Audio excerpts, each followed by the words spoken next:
गजरा मोहब्बत वाला अपनियों में ऐसा डाला, प्यार पीछा छोड़ मुझ मतवाली का। ये मिस्टर चालबाज बनिए ना बड़ तीरंदाज, ऐसे नहीं चोरी खुलेगी तकरार से। चलो चलो थाने बताए जमादार से।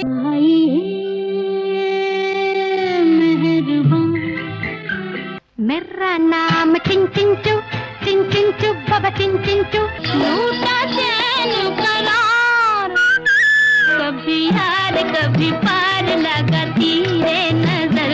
उड़े जब जब जुल्फे तेरी कवारियों का दिल मचले। ये गाने संगीतकार ओपी नैयर के हैं, बेहद खूबसूरत और हसीन। लेकिन क्या आपको मालूम है कि उनके पहले कदम पर ही लता मंगेशकर ने उन्हें ऐसा घेरा कि उनका टूटना तय था, उनकी बर्बादी तय थी। वो अकेले थे, सभी उनके खिलाफ थे, कोई उनके साथ नहीं था। ऐसे में जब वो बचने के लिए हाथ पांव मार रहे थे तो एक गायिका ने आकर उन्हें बचा लिया। कौन थी वो गायिका और सालों बाद कैसे उसी गायिका को उन्होंने दे दिया धोखा, सब बताएंगे आपको।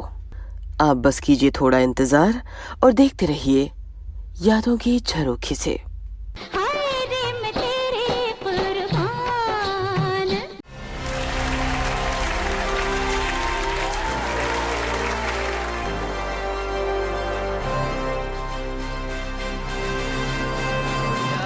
हुआ इकरार हुआ है। आपके पाँव देखे इन्हें जमीन पर मत उतारिएगा।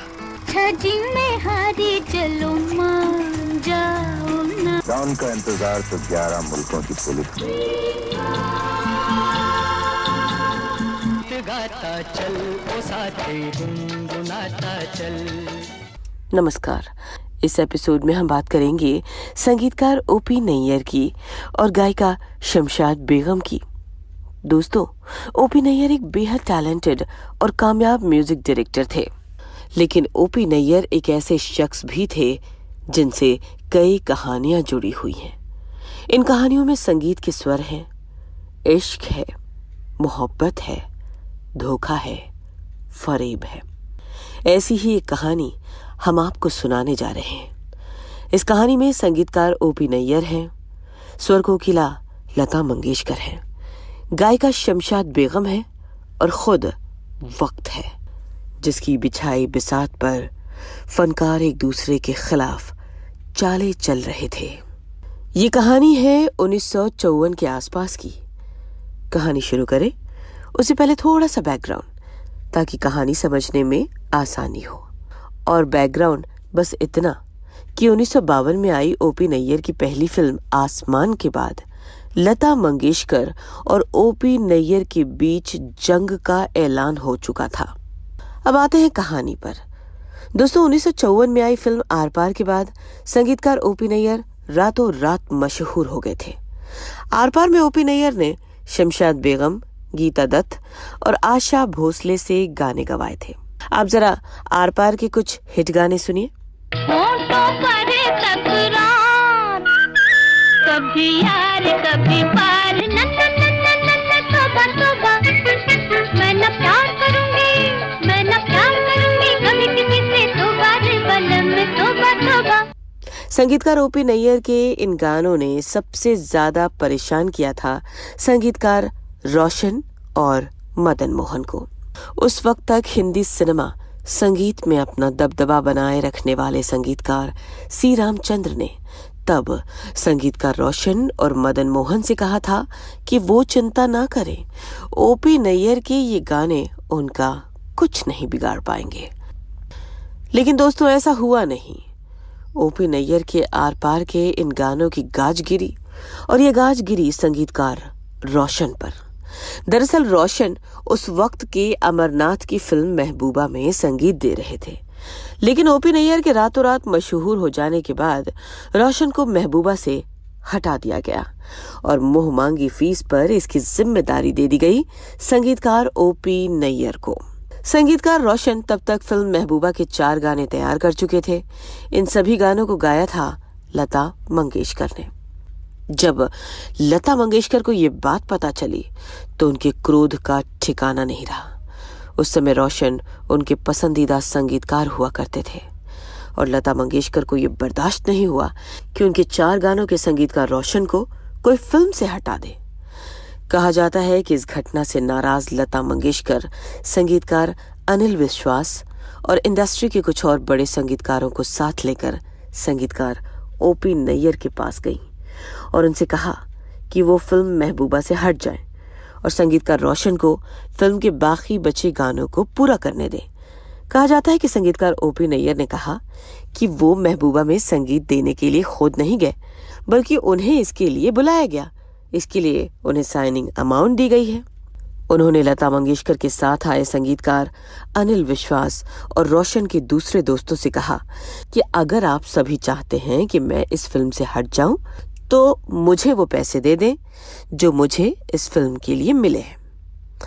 कहा जाता है कि इसके बाद सभी को सांप सूंघ गया।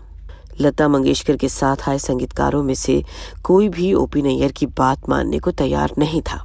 उनमें से कोई भी स्ट्रगल कर रहे संगीतकार ओपी नैयर के पैसे की भरपाई करने को तैयार नहीं था। इसके बाद सभी संगीतकार ओपी नैयर को भला बुरा कहते हुए वहां से चले गए। जानकारों के अनुसार इसके बाद लता मंगेशकर ने संगीतकार ओपी नैयर पर सीधा चोट करने की ठानी। उन्होंने ये सुनिश्चित किया कि फिल्म महबूबा के बाकी बचे गानों को न तो आशा भोसले गा पाए और न गीता दत्त। और तो और उन्होंने खुद भी ये कह दिया कि वो ओपी नैयर जैसे नौसिखिए संगीतकार के लिए गाना पसंद नहीं करेंगी। इसके बाद जो हुआ उसे बंबई की पूरी इंडस्ट्री ने दम साध कर देखा। लता मंगेशकर के इस बयान के बाद संगीतकार ओपी नैयर ने पलटकर पूछा, मैडम, मेरे लिए गाना गाने के लिए आपसे किसी ने पूछा है क्या? इसके बाद फिल्म इंडस्ट्री में सन्नाटा छा गया। इसके बाद जो हुआ इसकी कल्पना ओपी नैयर ने भी नहीं की थी। हुआ ये कि इस घटना के बाद उनके फोन का जवाब न तो आशा भोसले दे रही थी और न ही गीता दत्त। दरअसल संगीतकार ओपी नैयर को महबूबा के बाकी बचे गानों की रिकॉर्डिंग करनी थी और इसके लिए वो बार बार गीता दत्त और आशा भोसले को फोन पर फोन किए जा रहे थे। अब दिक्कत ये थी कि दोनों में से कोई भी उनका फोन नहीं उठा रही थी। लता मंगेशकर को नाराज करने का असर दिखाई दे रहा था। दोस्तों, आर पार के सुपरहिट गानों के बाद उन्हें जो फिल्में मिली थीं वो थी महबूबा और दूसरी मंगू। मंगू और महबूबा पर पहले से ही काम चल रहा था। इनके अलावा ओपी नैयर को न तो कोई नई फिल्म मिली थी और न ही उनके पास कहीं से कोई पैसा आया था। ऐसे में उनके सामने चुनौती थी महबूबा को पूरा करने की।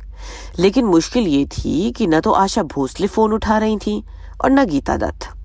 आखिर ओपी नैयर ने साइडलाइन चल रही गायिका शमशाद बेगम को फोन किया।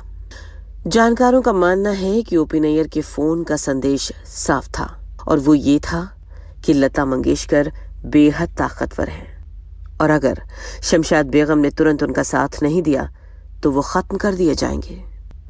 शमशाद बेगम ने तुरंत जवाब दिया, मैं आपके लिए गाऊंगी। लता मंगेशकर से कौन डरता है, जो होगा देखा जाएगा। संगीतकार ओपी नैयर बच गए। गायिका शमशाद बेगम महबूबा के बाकी बचे गानों को गाने के लिए तैयार हो गई थीं। उन्होंने संगीतकार ओपी नैयर के निर्देशन में महबूबा के बाकी बचे 5 गाने गाए।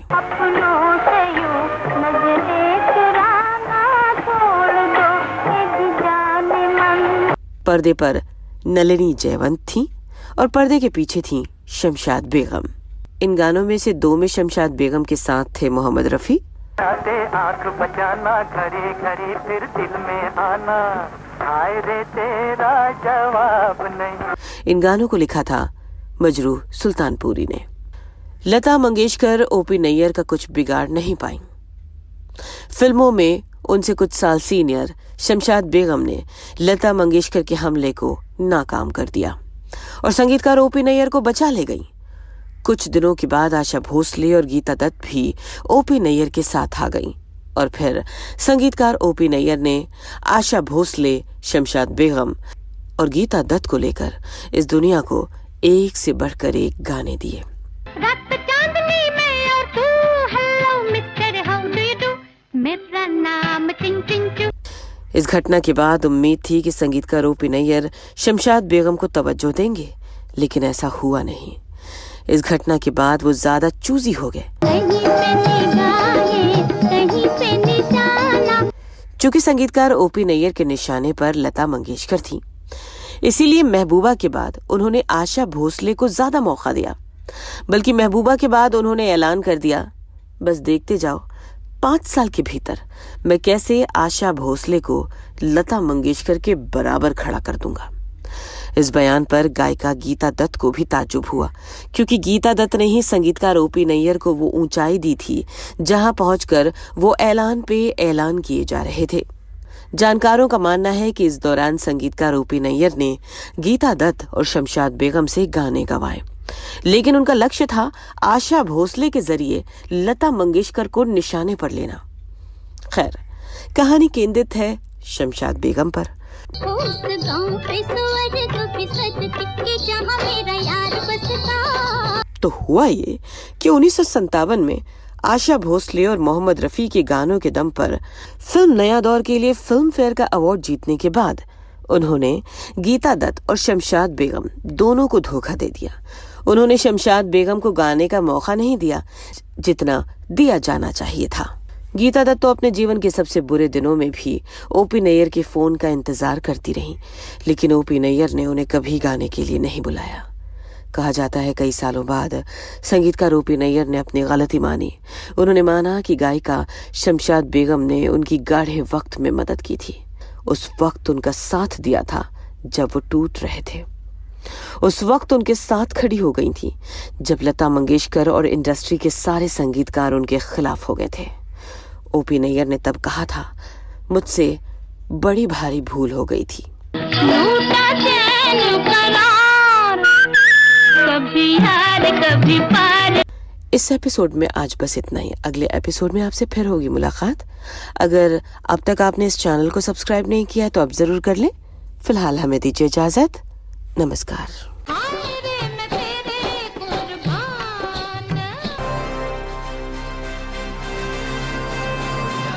हुआ इकरार हुआ है। आपके पाँव देखे इन्हें जमीन पर मत उतारिएगा। छजी में हारी चलो मान जाओ ना। डाउन का इंतजार तो 11 मुल्कों की पुलिस गाता चल ओ साथी गुनगुनाता चल।